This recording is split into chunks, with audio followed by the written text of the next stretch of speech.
1, 2, 3, 4, 1, 2, 3, 4.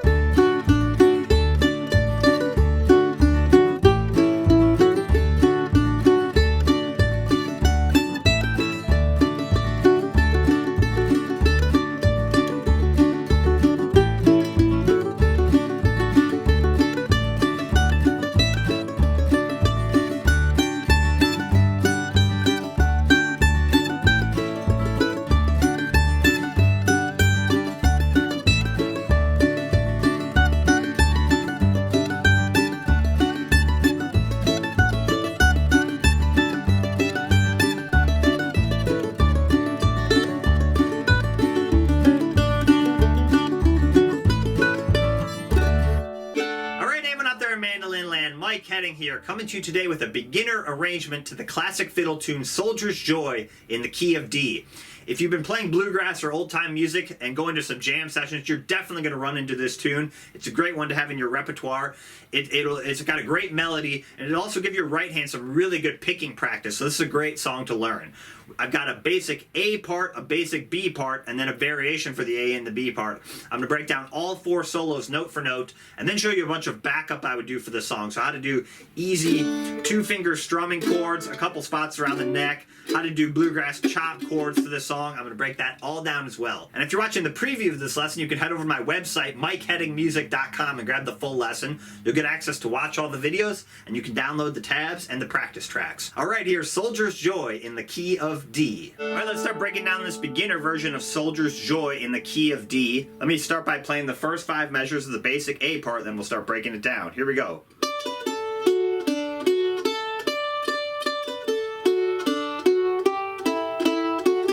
Do that a few times.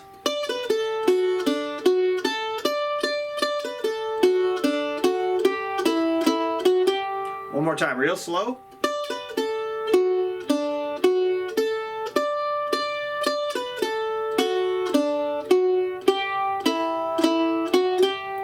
Okay, so we're in the key of D. We're going to start up here on the 5th fret of the A string, and this is going to be our pickup. So the A part's actually going to start in measure 2, and we're basically going to walk down 5th fret on the A string, and then 2nd fret, and then we're going to get down to our open A string, which is our opening melody line. So we have 1, 2, 3, 4, and is our pickup. And we're going to do a down-up pick with our right hand.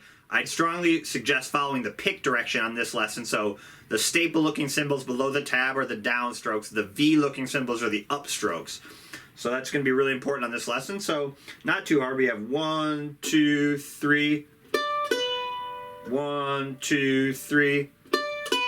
And then our opening melody line, measure 2. Open A string. And then 4th fret on the D string with our 2nd finger. And then open D. And then 4th fret. So it's just an arpeggio, which is playing the notes of the chord of a D chord. So we have, and we're going to do those with all downstrokes. And that's really important because that's going to help you not rush through it. So we have,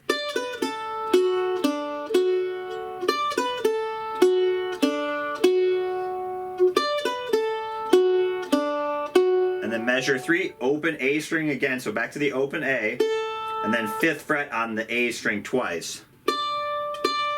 And then we're going to walk back down. That's going to be our pickup again to start the next melody. So we have,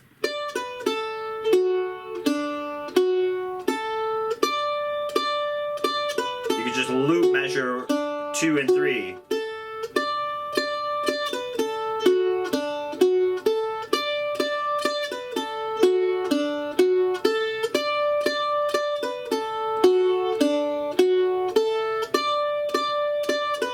Not too hard there. And one thing you could try is once you get the basic melody down, and this is where following the pick direction is so important, you could add upstrokes to that opening melody line. So you could do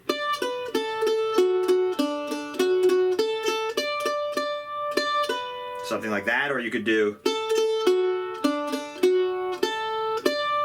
you know, once you get it down, you can really add those upstrokes anywhere because you know you have quarter notes, or you have 1/8 notes. So if you follow that pick direction, you know exactly where you can fit those upstrokes in. So you could do, again, you can do all up and down picking.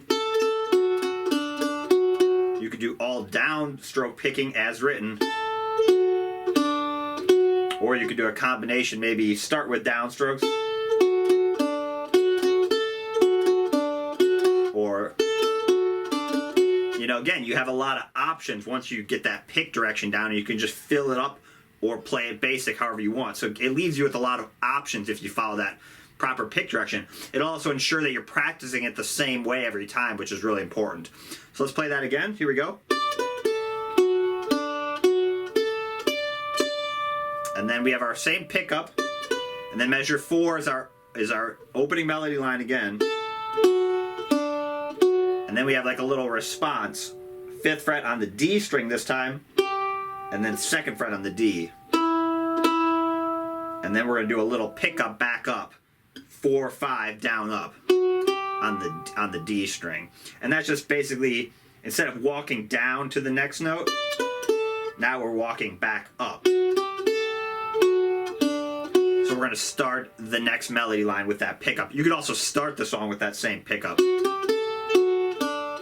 But I just gave you a couple options. So again, we can either walk down or go up. And then again, we have our response.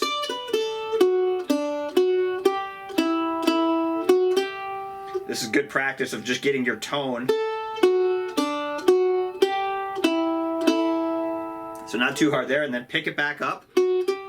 This is all the same.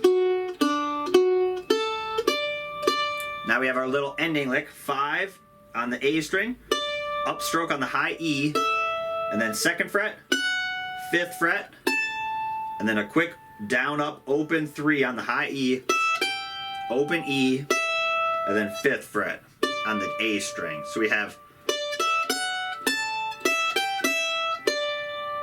do that a few times.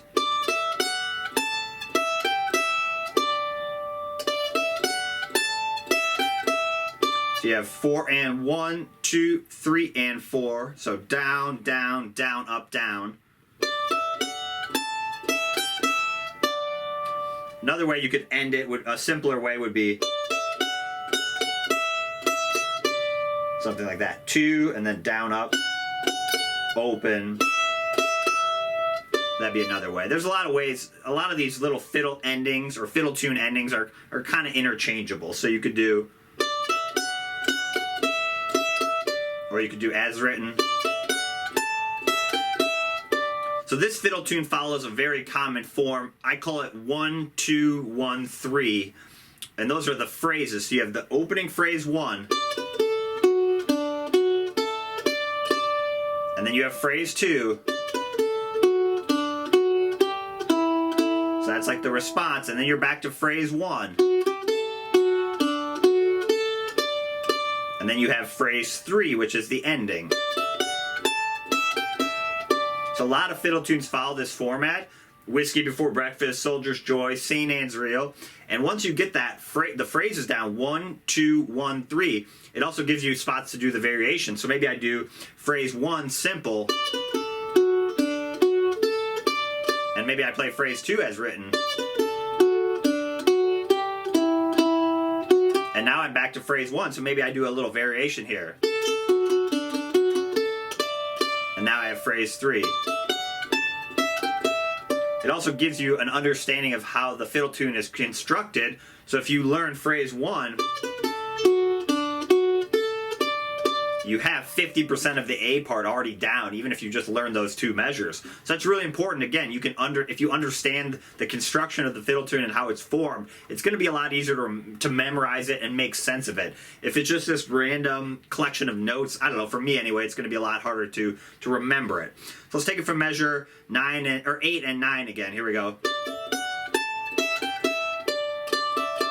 And then our measure 9, we land on that 5th fret, and this is just a little fill lick, down, and then down, up, down, A string, E string. So we're just kind of hanging out on that 5th fret. Instead of just letting a long note ring out, we're going to just play a little fill.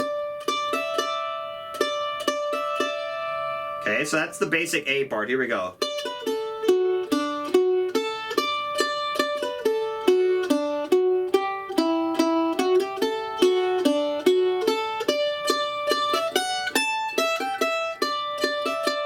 Again.